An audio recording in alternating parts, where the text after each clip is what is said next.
and everything we were doing? Are you doing something? Yeah. Yes. No, I just worked 10 miles. I like But you had to put that trailer. Down 3.5 of 14.51.5. January down 3 cents of 14.58. March down 3 at 14.58 1/4. May down 3 cents of 14.58 3/4. Soybeans closed up 4.90 a ton, 4.28. October live cattle up $1.27 at 145.62. December up $1.27 at 151.32. September feeders down 62 cents to close at 179.35. October down $0.50 at 180.92. October lean hogs up $1.35 to close at 96.05, and the December contract up $2.35 at 87.65. I'm Dwayne Murley. Divine Intervention is online at yourfortdodge.com, on Twitter at jmike1400. Okay, here we go. We're going to try to go to Kelly Newenhouse now. Kelly Newen, can you hear me, Kelly? Yeah, Mike, I got you. Hey, great. This is excellent. For some reason, I don't have your video, but I'm glad we at least have audio. Oh, there you are. There you are. You good-looking dog. Kelly Newenhouse is with the Iowa Corn Growers, and he farms up by the Primgar area. Primgar, I don't know where it is. It's up around Spencer, which is a great area, by the way. Is the Clay County Fair still going on? Yeah, Mike, that's actually where I'm at today. It's Iowa Corn Day at the fair today, so we're here promoting agriculture and biofuels. Well, that's the thing to do, and I've been hammering away on it on the radio. By the way, Congressman Randy Feenstra will be on this program yesterday, and we'll talk about what I see as maybe a threat to biofuels, which we can't exist without here in the state of Iowa. I'm a little concerned about the green agenda of the Biden administration. But what I want to talk with Kelly Newenhouse about is carbon capture. A lot of folks in our area, a lot of farmers, and they're divided on this issue about whether they want carbon pipelines running across farmland in the state of Iowa. First of all, I'd like your opinion as to whether carbon capture is good for farmers and the Iowa corn growers. You know, it absolutely is, Mike, and it's mainly because the energy systems of the world are focused on decarbonizing the atmosphere. And you look at all the different energy sources that are being promoted today, and the key to being successful is having a low CI score or carbon index score. Sure. And carbon capture and sequestration at ethanol plants would lower CI scores by 30 points, which is huge. But also, you know, I read something earlier that if the pipelines all get established, the carbon emissions from the state of Iowa would lower by 40%. And, you know, what other situation or what other state could say that? And, you know, if we're truly concerned about climate and decarbonizing our atmosphere, this is something that's critical to the biofuels industry moving forward. Yeah, we do have to have it now. It accelerated with what, the Next Gen Fuels Act that was passed in spring or summer, early summer of this year. Well, it was introduced in the House by Representative Boutos out of Illinois. Right. And has about 26 co-signers with it. It hasn't passed yet. And then it was just recently introduced in the Senate by Senator Grassley, Senator Ernst, Senator Klobuchar, and Senators Duckworth. And, you know, the Next Generation's Fuels Act is a focus on moving to mid-level blends. We're talking E25, E30 blends of ethanol. And, you know, we always talk about the best way to decarbonize our atmosphere is to put more ethanol in the tank. And that bill is critical to the biofuels industry, along with lowering our CI scores at the plants and even at the farm operations. Can you tell us how the carbon index, the CI score, is measured? You know, it's measured. There's a standard, and I know our plant. I'm a director at Siouxland Energy in Sioux Center, Iowa, and we have eco-engineers put our numbers together to qualify for California's low carbon fuel standard.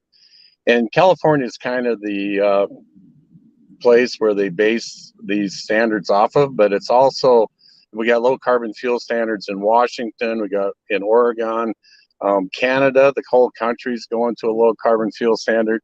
Japan is, the European Union is, Colombia is, and the list goes on and on. As we move forward, more and more places around the world are focusing their biofuels purchases from people that have the lowest carbon index scores. And that again is why it's critical to the ethanol industry to continue to lower our CI scores. Yeah, as I recall, our half of the state, I mean, the western half of the state has more biofuels plants, ethanol plants than anywhere else in the country. Yeah, we lead the nation. We have 47 plants in Iowa. We produce 4.7 billion gallons. It adds like $10.6 billion to the income for the state of Iowa. And there's roughly 97,000 jobs created through the biofuels industry. So, you know, it's huge for Iowa's economy, but, you know, the whole focus on these projects and lowering CI scores is to help slow down the advancement of climate change and excess carbon in the atmosphere. Well, that's the direction, as you say, the world's going. And if the world's going that way, we have to go that way.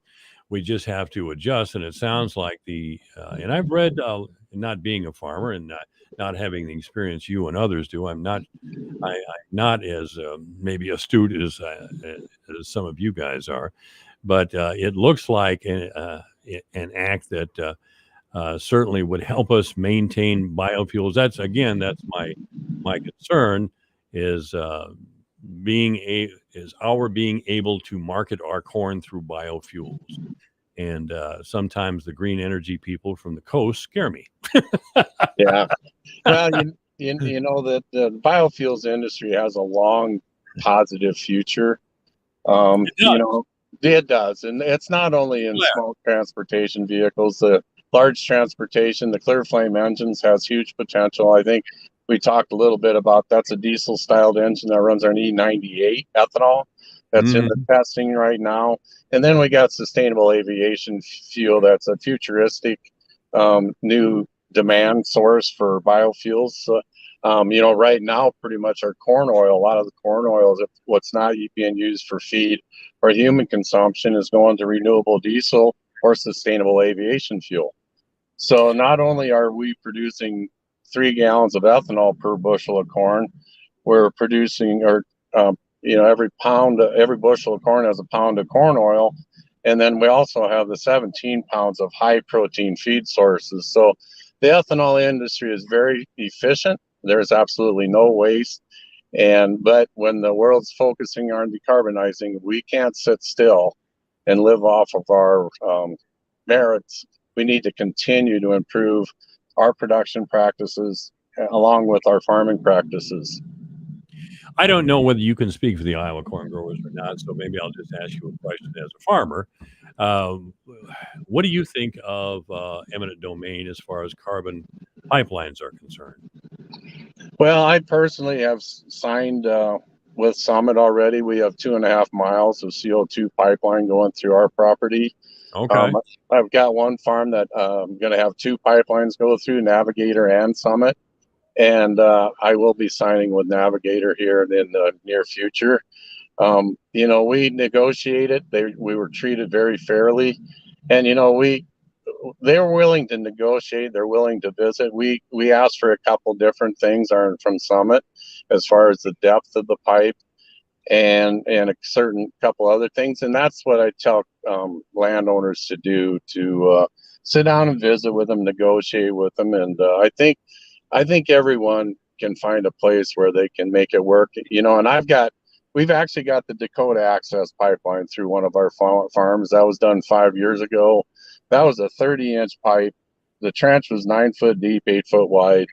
And today on our yield maps, we can't see it. So, you know, this CO2 pipe, the CO2 pipelines are going to be on our property are going to be 8, 12-inch or up one piece is going to be up to 20-inch pipe. But I've actually got tile lines that are bigger than that. And, you know, these CO2 pipelines are going to be chain trenched in. So it's going to be a lot less disturbed, a lot less disruption of the dirt in the soil. And, these people are really concerned about the future of agriculture and production. So they're going to do the absolute best job they can to put this stuff back in place. And so I think it's going to have a very short time effect on the actual production of agriculture on that small area. So once the carbon is stored, what happens then? It's permanently stored. Permanently stored. Yeah, it's permanently stored down there over a mile deep. It's definitely a removal from the atmosphere. And, one thing I got to say about the ethanol industry, CO2 emissions, they are CO2 emissions, but almost 100%, not quite 100% of it comes from the fermentation and the yeast itself. So it's a different CO2 than what a lot of people are thinking. And there's a lot of misinformation out there about the pipeline and the hazardous material, but Iowa Utilities Board has two classifications for pipeline. They're either natural gas or they're hazardous material. So since it wasn't natural gas, they had to label it as hazardous material, whether it is or isn't.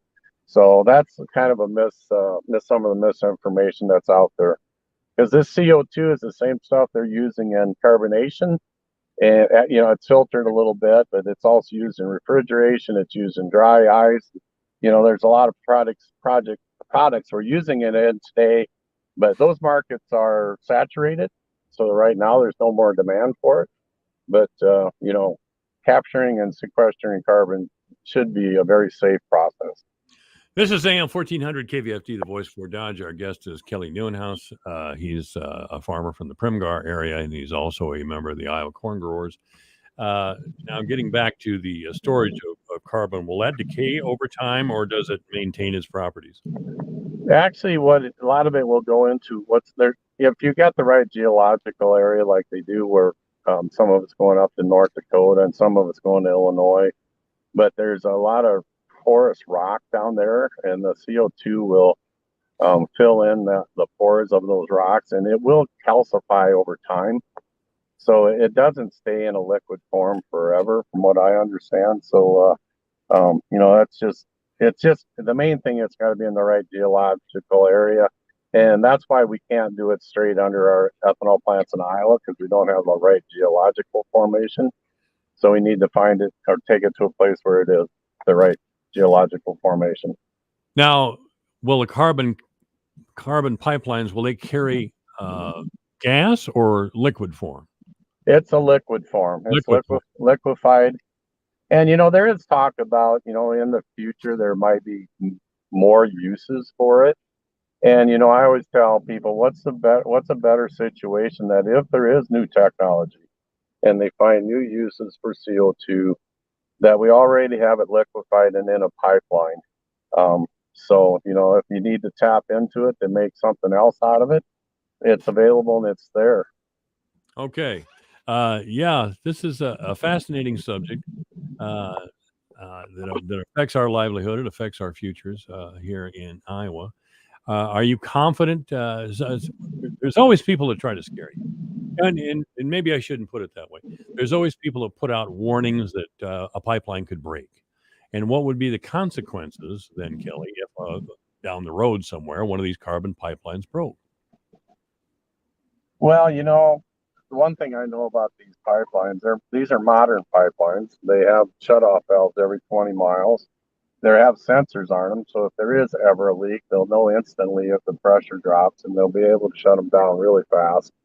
They're very careful. They got setbacks on these pipelines that keep them away from livestock facilities and homes. And so I feel pretty confident. And, I've actually talked to a pipeline engineer that has been in the business for 21 years. And he said this will be the absolute safest thing we have underground today in Iowa in a pipeline. Well, that's good news. Has there been any problems with the Dakota Access Pipeline that you know of? I mean, as far as leaks or anything like that? No, I haven't heard of none. Okay. Because there was a big fight over that, as you recall. What is your and maybe I can get back to eminent domain. And the reason I keep bringing this up is we got a county supervisor's race here where one of the candidates, his whole deal is he wants to prevent the pipeline from going through his neighborhood. Now, I've talked to another former corn grower who said if he didn't want it to go across his farmland, they could go up his fence line. And that would seem to take care of the problem. But Mr. Hayek, who's a good guy and farmer here in Webster County, he definitely does not want to be a victim, as he might say, to eminent domain. Can a pipeline be run down a fence line? I mean, can they avoid somebody's farm if they really didn't want to have this pipeline go through it? Well, you can negotiate. That's what I keep reminding everybody. It's landowners' rights to negotiate the best compensation that they can think of or feel, and that's not just monetarily. That's positioning. And early on, I knew of people that absolutely didn't want it, weren't against it, just didn't want it, so they moved the pipeline. They've rerouted these things a few times already. And not that they can do that with everyone, but there were those options. But you still have to communicate and have that visit with them. So, it's a kind of it's a new subject is the big thing. A lot of people aren't familiar with carbon capture and sequestration. And to start off with, there was a lot of misinformation. There was a lot of conspiracy theories. So I guess the main goal is to get the right information out to everyone, and so they understand it and feel a little more safe or secure about the whole situation. I'm glad I got to see you in person here, so to speak, because you look like an old enough man to remember the world before social media. You get that social media cranked up on a subject, especially if it's new, as you said, and all kinds of paranoid theories come out of nowhere. And sometimes you don't know what to think, frankly, so that's why I have guys like you on. I would like to have the corn growers on pretty regularly. I'll get all the Lance Bridge and some of the folks there at Iowa Corn. Hopefully you'll come back on, because we have to keep getting the facts out there. And we have to protect ethanol and biofuels. And this sounds like a way we can do it. I appreciate the time, Mike. I truly believe, in my situation too, the best thing that ever happened to my farming career was the biofuels industry. Oh, yeah. And absolutely, 56% of Iowa's corn production goes through an ethanol plant.